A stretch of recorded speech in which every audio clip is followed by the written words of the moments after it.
Merry Christmas. Welcome to Blacklogic. So, John Fetterman recent remarks criticizing Donald Trump influences as cut-like have reignited heated discussions across the political spectrum. Critics argue that Fetterman's comments escalate partial tensions while supporters praise his unfiltered perspective. These comments highlight the deep divisions in U.S. politics, mostly regarding Trump's enduring popular within his base, because analysts suggest that such rhetoric may energize both supporters and detractors, potentially influence voter turnout in upcoming election. So basically what this is about, they're trying to label John Fetterman as a, what was the Democrat who had very conservative type views. Last name started with an M, but basically they're stating that John Fetterman, who's a Democrat, is speaking more so conservative because he's agreeing with a lot of Trump policies. So again, it seems as though there's a lot of disruption within the Democratic Party, and people who might have been fearful or weary or believe something loomed in effect would occur if they came out and really voiced their opinion about a lot of the liberal legislation that they were trying to pass, especially when it has to deal with sexual identity and all other sorts of things. Is just a whole slew of things that people are now categorizing that under woke culture. It's a new term. They transformed a term that meant empowerment for Black people back in the 70s and 80s to this. Again, that's what it is. That's what people have relabeled it, and so be it. No big deal. But this is the reason why a lot of Democrats are now coming out saying, yeah, my perspective, my views of how I want America to be seems more conservative than it does liberal. So, and that's what Trump has been doing for a lot of people currently. Because President-elect Donald Trump has proposed a death penalty for convicted child traffickers, describing it as essential for safeguarding children. Trump's bold stance has sparked widespread reaction, with advocates applauding his commitment to addressing a critical issue. While legal experts warn of potential constitutional challenges, the debate underscores the very complex of implementing such a measure within the existing judicial framework. And what's significant about this is that, first of all, kidnapping is a federal crime. That's number one. Can kidnapping then transform into child trafficking? Like they could kind of attach, because child trafficking is not all about child sex, okay? Having sex with children, that's a large part of it. But people have, unfortunately, they traffic children to be slaves, right? In someone's house, they can't leave, and it could be very non-sexual. So again, child trafficking can be a longer extension of kidnapping, because some of the terminology in the words are going to be very similar. So I can understand the constitutional framework and how that should really caution us not to say yes, because the first thing with me, if you messing with kids in that manner, in my mind is like, if you hurt them, abuse them in a sexual manner, off with your head. Don't mess with the children. But if someone is kidnapping their own kid, but they're not doing anything funky with them, they just want them to be in their possession, could then, depending on their status, their demographic, what positions they may held, get, preferential, or a negative connotation and stigma is put heavy on that situation, so you get a harsher punishment. I'm just asking questions, because again, I think we have to look at it very analytical, 360. The more questions that we ask, the closer we get to the truth, especially with something like that.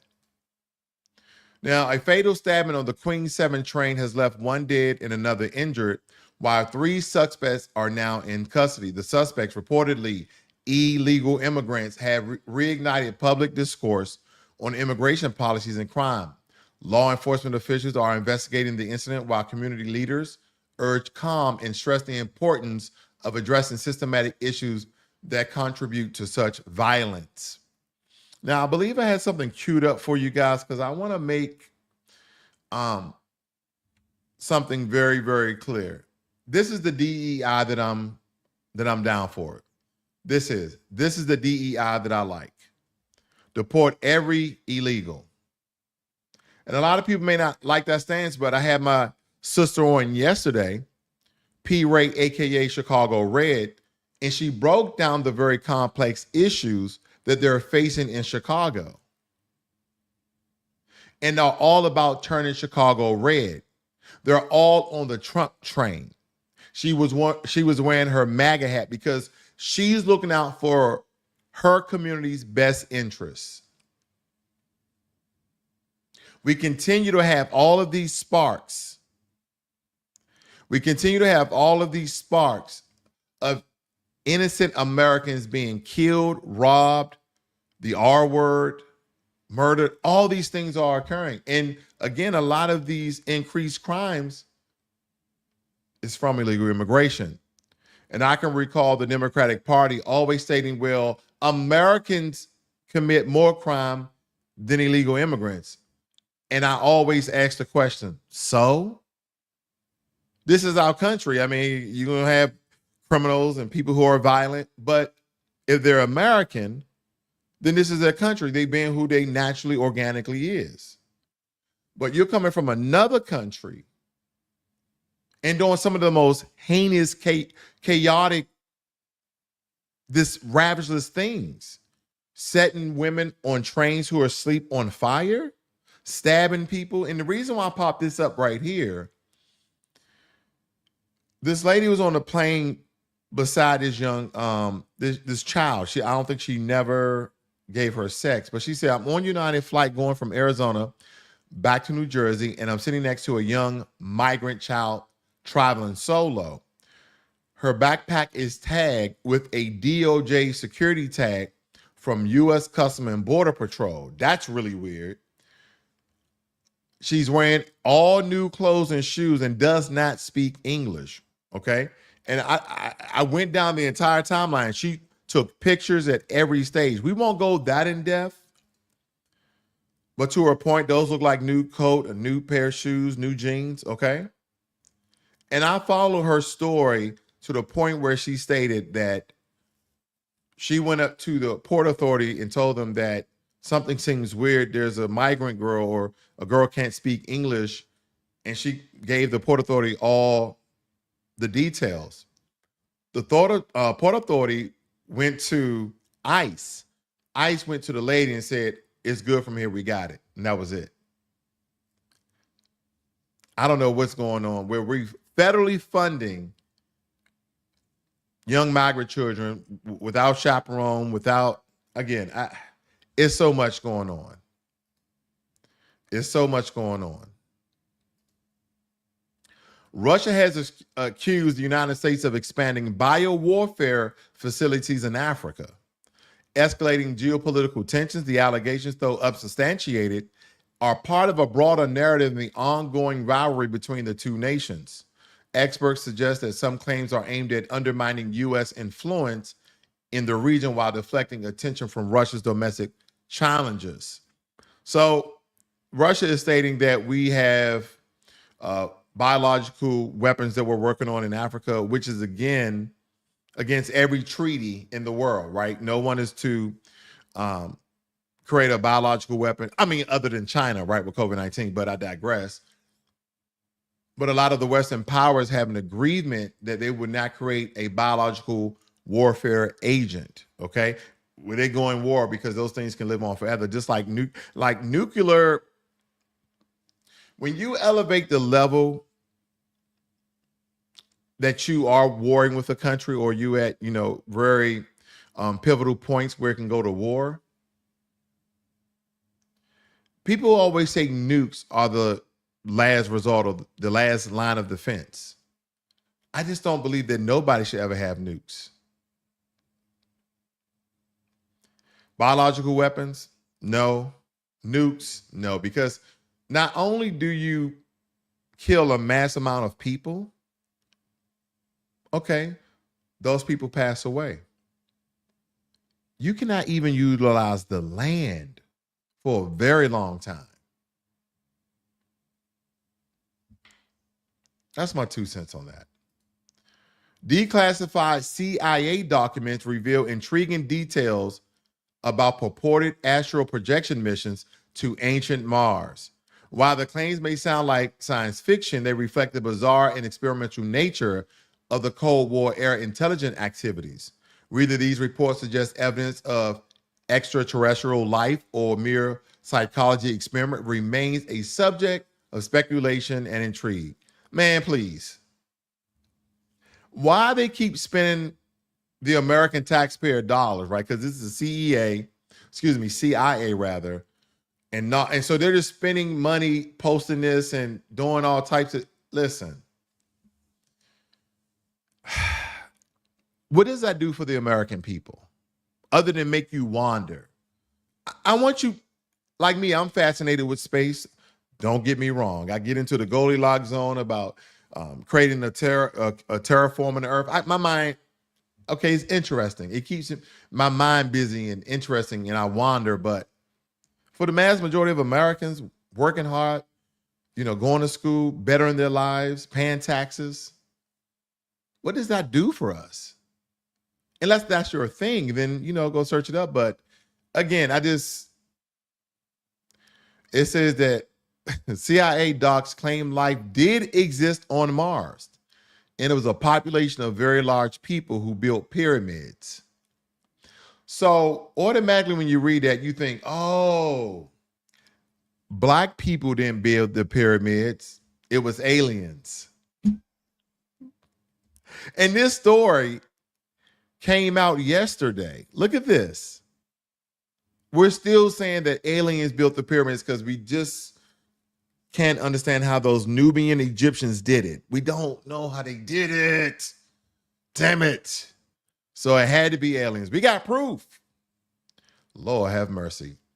Reports indicate that Toyota contributed $1 million to Donald Trump's inauguration. They donated $1 million to his inauguration, sparking questions about corporate influence in politics. It's already too late. He won.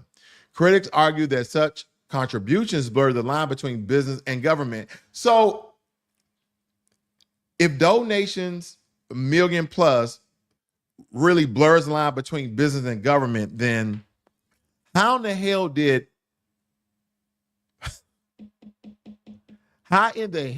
Kamala Harris get $1 billion in her campaign fund if big business did not donate? You see, this is why you got to read both sides, because both sides say the same thing. You just like, stop playing with the American people. I tell people this all the time. If you ever watch tennis or badminton or pickleball, whatever, the Republicans are on the right with the paddle. The Democrats is on the left with the paddle. And the American people are the ball. It doesn't matter which way you go. You still gonna get your paddle. You still gonna get your ass paddled. That's what I'm getting at. We just keep getting beat up, and we have to look at both and like, okay, both are capable of it. And they talk about revelation has renewed calls for transparency and political funding. Stop. Kamala Harris had $1 billion. She still paid Oprah Winfrey allegedly over $2 million, and Al Sharpton almost $1 million. Stop it. How are you paying how are you paying public people to influence certain demographics of people to vote for you? Is that not manipulation and propaganda? Then you say blur the line?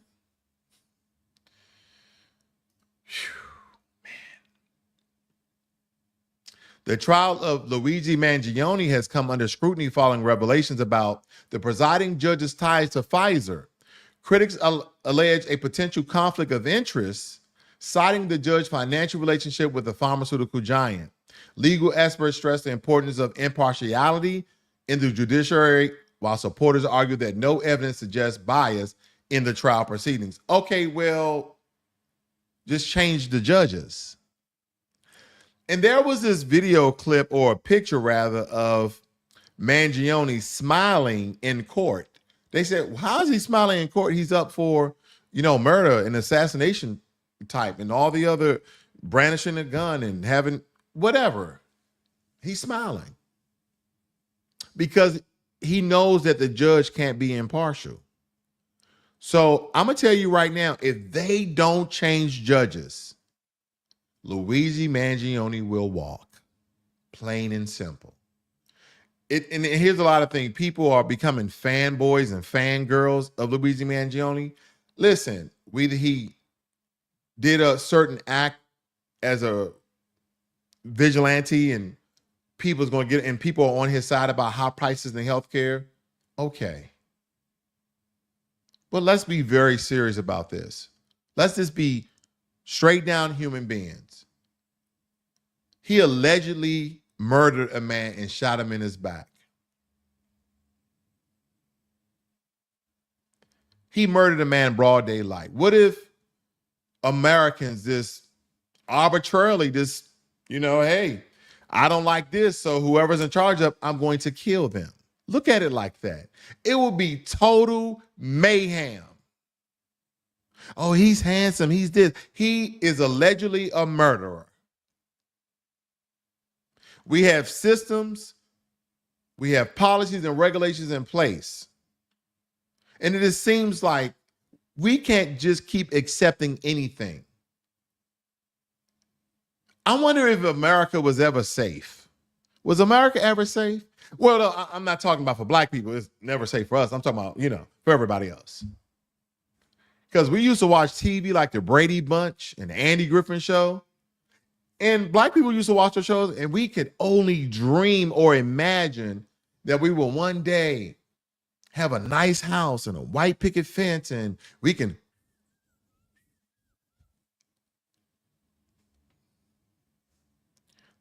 So again, he's a murderer. California's Proposition 36, originally designed to reduce incarceration rates, have faced criticism following their reclassification of certain thefts as felonies. Opponents argue that the change undermines the initiative's intent, while proponents believe it strikes a necessary balance between criminal justice reform and public safety. The debate highlights the challenge of creating effective policies. What is this about?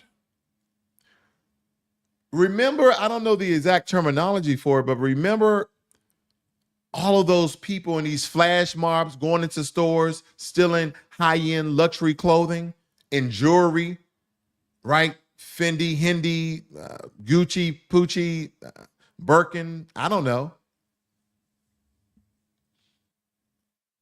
It is now a felony. It's no longer a misdemeanor. It's no longer, hey, nothing's going to happen to these people. Why? Look beyond the surface. Oh, they're just cracking down on crime. Nah, everything is about money. There's one thing I teach my son. I said, son, everything is about money, even crime. People are trying to get money or steal something so they can get money. Here's the flip side of that. First, they were just allowing the criminals to flash mob retail stores, take these clothes out. A lot of those stores started to file insurance claims. Insurance claims company couldn't really fight it, had to pay off and start suing police stations, or at least giving them a notice. I'm trying to tell you guys something. It's all connected with money.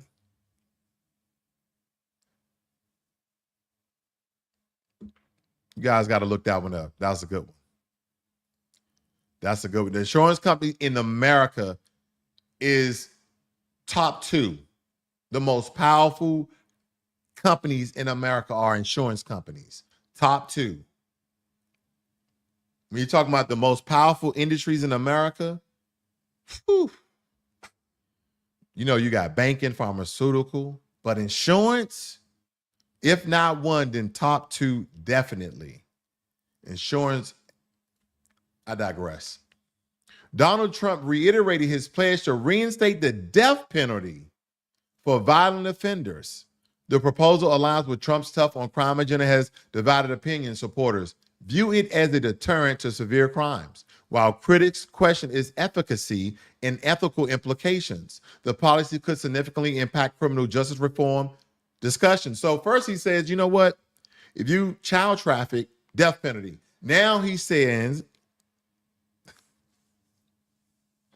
violent offenders could face the death penalty. So take, for instance, you out in the shops at the mall with your wife and kids, and a guy bumps into your wife, and you see it, and you're like, hey, man, what's going on? Then a fight breaks out, right? You guys just have a good old-fashioned fist fight. You mean to tell me then all of a sudden, who threw the first punch? He's a violent offender, and he could be up on death. And I'm pretty sure, I know there's levels to it. I know I'm exaggerating. I know that if he would have hit his head, and he would have been unalive, then yeah, that can definitely go to death penalty. But he just got a couple of bumps and bruises, and it's just a regular street fight. I'm just saying, a lot of these legal terminology, I know so many cases of friends, family, and cases that I've even read of some of the laws in America and how they word it. So it's a catch-all. It's always a catch-all. The USCJ, the United States Code of Military Justice, has an article, the General Article 134. I remember it. The General Article 134. If they couldn't get you with any other article like insubordination, felony, whatever you did in the military, if they couldn't get you with anything else, but they just suspected you of a crime, they just thought that you did a crime, they thought you got away with something, they could still charge you with General Article 134. And you will have to go through a court martial, but that's not even the point. They could just say 134. And then you got to go through all these court proceedings. So again, the way I look at law, the way I look at tax code, I'm telling you, my time in the military helped me to really focus and gave me vision and gave me time to read. It was one of the best decisions I made to serve my country, because it made me elevate myself to a high level. Because when I was around other people from different places, I was like, oh, well, I want to be smarter than him. I want to be smarter than him. Oh, that's good information. I want to know other information. It just made me want to be a better person. That's just me. But yeah, things are definitely connected. The humanitarian crisis in Gaza has reached alarming levels with reports of significant child casualties in overwhelmed medical facilities. I just want to keep that in the hearts and minds of people. And I'm not stating that as Americans we should do anything, right? Because we have our own country that we really have to safeguard. But I think the connection we do have is we see mass destruction on one side, even though we know what the terrorist group is charged with and been proven what they've done to another group, to the state of Israel. But we are funding a lot to Israel just as well as we are Ukraine. But again, when I'm looking at mass destruction, I just see it on one side of the line, more so than the other, even though you're taking account, and then the death toll ratio, not even in question. But I will tell you this, before I'm in on any other country side, I'm on America's side. But we do have to do the right thing by the Americans first. Donald Trump's push for U.S. to withdraw from the World Health Organization. So he's removing himself from the WHO. He's removing himself from NATO. They said that these rumors has resurfaced, potentially marking a significant shift in global health policy. Advocates of the move argue would redirect funds to domestic priorities, while opponents warn of the risk to global pandemic preparedness. The decision could reshape international health collaboration for years to come. And I also want to share some other things with you guys before I get out of here. I had a lot of bookmarks. Give me 1 second. I had some things bookmarked for you guys. I just wanted to go over. Here we go. Give me a second. We went over that to DEI. Say, we do I am all for DEI. Deport every illegal immigrant. Okay. Maybe it wasn't in my politics. Maybe it was empowerment. But nonetheless, happy Christmas Eve. Merry Christmas to everyone. Thank you guys for joining me here this evening. There will be no broadcast for tomorrow in recognition of Christmas. But we will start right back on Thursday. Thank you all. I see you, Jermaine Anderson, Volvo, Gabrielle. Thank you all for joining me. You guys have a great and wonderful evening. This is Blacklogic.